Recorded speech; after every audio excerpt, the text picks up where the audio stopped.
اصلاحی جماعت اور عالمی تنظیم العارفین بارسلونا کے زیر اہتمام سیرت النبی صلی اللہ علیہ وآلہ وسلم کانفرنس منعقد ہوئی، جس کی صدارت کونسل جنرل مراد علی وزیر نے کی۔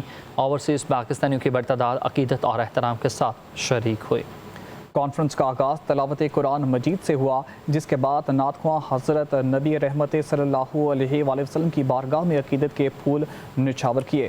مرکزی خطاب اصلاحی جماعت و عالمی تنظیم العارفین کے سیکریٹری جنرل صاحبزادہ سلطان احمد علی نے کیا۔ انہوں نے اپنے بیان میں حرمین شریفین کی حرمت اور ماحولیاتی تبدیلی کا چیلنج، اسلامی تناظر میں موضوعات پر اظہار خیال کیا۔ انہوں نے کہا کہ اسلام نے فطرت اور ماحول کے تحفظ کو محض مذہبی نہیں بلکہ اخلاقی اور انسانی ذمہ داری کے قرار دیا ہے۔ قرآن و سنت کے مطابق حرم میں درخت کاٹنا یا جانوروں کو نقصان پہنچانا ممنوع ہے، جو ماحول کے احترام کا عمل درس ہے۔ آج جب دنیا ماحولیاتی بحران سے دوچار ہے تو اسلامی تعلیمات ہمیں اس سے نمٹنے کا بہترین راستہ دکھاتی ہے۔